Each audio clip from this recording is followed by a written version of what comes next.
ஏதோ டென்ஷனா இருக்க போல இருக்கு. ஆமா மச்சான் எங்க? இப்ப என்னத்துக்கு முறைக்கிற? சரி சரி, நீ முறைச்சுக்க, என்னத்தையோ பண்ணிக்க. பேசின பணத்தை முதல்ல எடு, குடு. அதான் வேலை முடிஞ்சிருச்சுல, நான் கிளம்பணும், நேரம் ஆச்சு. ஆமா என்ன, ஏதோ நீங்க வந்த வேலை எல்லாத்தையும் முடிச்சிட்ட மாதிரி பணம் கேக்குற? இதோ பாரு மித்ரா, என்ன வர சொன்னேன்னு வந்தேன். எனக்கு ஒரு வேலையை கொடுத்தா நான் அந்த வேலையை முடிச்சிட்டேன். என் டாஸ்க் கம்ப்ளீட். என்ன என்ன டாஸ்க் கம்ப்ளீட்?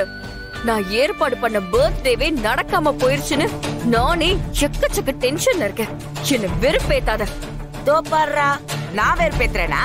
நல்லா கதையா இருக்க. இந்த பார், நீ கொடுத்த அசைன்மெண்ட் படி பாரதி குடும்பத்தை அசிங்கப்படுத்தணும்னு சொன்ன, அசிங்கப்படுத்தியாச்சு, வெளியிலயும் அமிச்சாச்சு. அவ்வளவுதானே? இந்த பர்த்டே எல்லாம் என் லிஸ்ட்லயே இல்ல. நீ போட்ட கணக்கு தப்பாயிடுச்சுன்னு சொல்லு. இந்த சரோஜாவோட கணக்கு என்னைக்கும் மிஸ் ஆகாது. இங்க பாரு சரோஜாக்கா, இது கொஞ்சம் கூட நல்லா இல்ல. அப்புறம் நான் இருக்கிற டென்ஷன்ல ஏதாவது சொல்லிட போறேன். மித்ரா, என்ன பேஜார்படுத்தாத.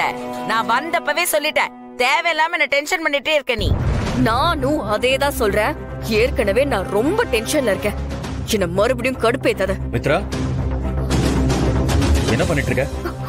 அண்ணா, ஓவரா பேசிட்டு என் கோபத்தை கிளப்பிட்டு இருக்காங்க. மித்ரா, இதுக்கு மேல உனக்கு மரியாதை கிடையாது. கை நீட்டி வாங்கின காசுக்கு நான் வேலை பார்த்துட்டேன். நீ சொல்றதெல்லாம் நான் கேட்டுட்டு இருக்க முடியாது. மிச்ச காசு கொடுத்தீனா நான் வாங்கிட்டு போயிட்டே இருக்க போறேன். சரோஜா, மித்ரா, ரெண்டு பேரும் கொஞ்சம் பேசாம இருக்கீங்களா? இதோ பாரு மச்சான், நானும் உன்ன மாதிரிதான் பயங்கர சாஃப்ட். ஆனா என்னாண்ட ராங்கு காட்டினா என்னோட ராங்கித்தனத்தை நான் காட்ட வேண்டியதாதான் இருக்கும். உன் தங்கச்சி என்கிட்ட சொல்லி வை, பேஜாராயிடும் சொல்லிட்டேன். என்ன சொல்லி வைக்கணும்? வந்ததுல இருந்து என்னமோ நீ எங்களுக்கு தான் வேலை பார்த்த மாதிரி எதுவுமே நடந்துக்கல. பெரிய இவ மாதிரி பேசிட்டு இருக்க. ஏய், என்ன அவ இவன் வாய் நீளுது? மச்சான், உனக்காக பாத்துட்டு இருக்கேன். இல்லனா இந்த சரோஜா யாருன்னு நான் காட்ட வேண்டியது இருக்கும். ஏய், ரெண்டு பேரும் கொஞ்சம் பேசாம இருக்கீங்களா? ஆளாளுக்கு இப்படி கத்திட்டு இருந்தீங்கன்னா என்ன அர்த்தம்? நான் இங்க ஒருத்தர் நிக்கிறேன்ல. முதல்ல ரெண்டு பேரும் கொஞ்சம் பொறுமையா இருங்க. நான் சொல்றத கொஞ்சம் கேளுங்க.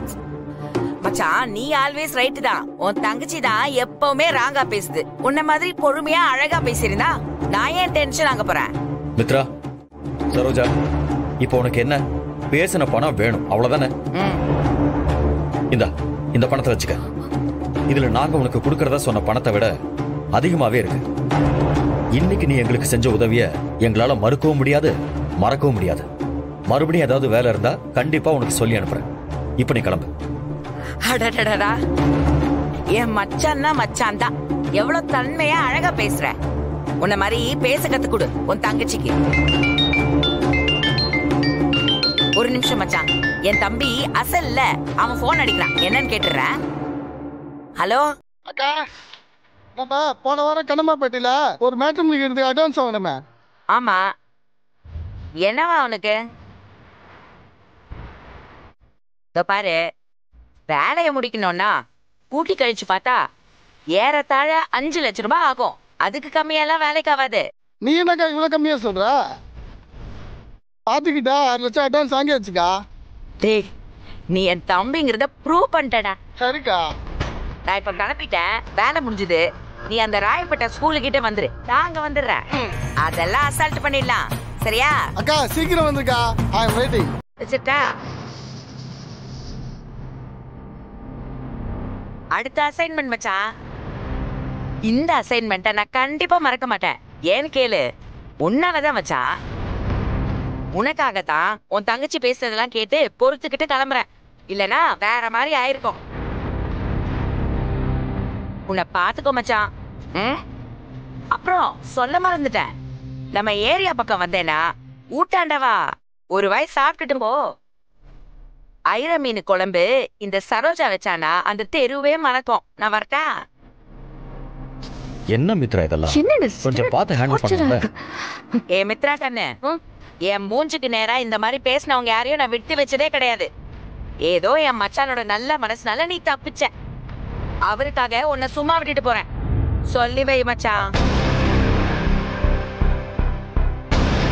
மித்ரா, உனக்கு கோவத்துல யார்கிட்ட என்ன பேசணும்னே தெரிய மாட்டேங்குது. உன் ஸ்டேட்டஸ்க்கு இந்த மாதிரி ஆளுங்க கூட எல்லாம் சண்டை போட்டுக்கிட்டு இருக்க. கொஞ்சம் யோசிச்சு பாரு. இதெல்லாம் பார்க்க நல்லாவா இருக்கு? தப்புதானா? எனக்கு என்ன பண்றதுன்னு தெரியல. சரி, இட்ஸ் ஓகே. I understand. மித்ராவுக்கு தெரிஞ்சவங்கன்னு நினைக்கிறேன். இது வேற அந்த மித்ராவோட சேர்க்கையே சரியில்லை. அவ ஆளும் அவ மூஞ்சியும் அவ பேச்சும் அவ கூட இந்த மித்ராவுக்கு என்ன சகவாசம்? எல்லாம் அவர் குடுக்கற இடம்தாம்மா. தங்கச்சிக்காரி எது பண்ணாலும் இவருக்கு தப்பாவே தெரியாது. ஏய், மித்ரா விஷயத்துல ஏதோ தப்பு இருக்குடி. ஆனா அது என்னன்னு தான் தெரியல. நீ என்னமா சொல்ற? எனக்கு புரியல. ஏய், என்ன தெரி புரியல? இத பாரு, இது உன் வீடு. அது உனக்கு ஞாபகம் இருக்கா இல்லையா? நீ ஏதோ இந்த வீட்டுக்கு வந்த விருந்தாளி மாதிரி நின்னுட்டு இருக்க. வேற என்னமா பண்ண சொல்ற? நீ சொல்லிட்ட, நான் சொல்லல, அவ்வளவுதான். மித்ரா விஷயத்துல ஆரம்பத்துல இருந்தே ஏதோ தப்பா நடக்குதுமா. ஆமா, நானும் கவனிச்சுக்கிட்டு தான் இருக்கேன். அமெரிக்கால இருந்து வந்து இறங்கின நாள்ல இருந்தே ஆதியதான் கட்டிக்க போறேன்னு சொல்லிட்டு அவ வீட்லயே திரிஞ்சுகிட்டு இருக்கா. ஆனா ஒண்ணும் நடந்த பாடு இல்ல. எத்தனை வாட்டி முடிவு பண்ண கல்யாணம் நின்னு போச்சுல்ல. இனிமே என்னத்த சொல்றது? அதெல்லாம் இருக்கட்டும். எனக்கு அந்த பாரதி குடும்பத்தை கண்டாலே பிடிக்காதுதான். ஆனா இன்னைக்கு அவங்க எல்லாம் அசிங்கப்பட்டதை பார்த்தப்போ எனக்கே கொஞ்சம் மனசு கஷ்டமா தான் இருந்துச்சு. ஆமாமா, எனக்கும் ரொம்ப சங்கடமா போயிடுச்சு. ஆனா ஏன்டா இப்படி நடக்குதோ தெரியல. பாவம் பாரதி எல்லாரையும் கூட்டிட்டு எங்கயோ கிளம்பி போயிட்டாமா. இங்க என்ன நடக்குதுன்னே தெரியலமா. ஏய், நான் அன்னிக்கே உன்னை பேசாம நம்ம வீட்டுக்கு வந்துருன்னு சொன்னேன்.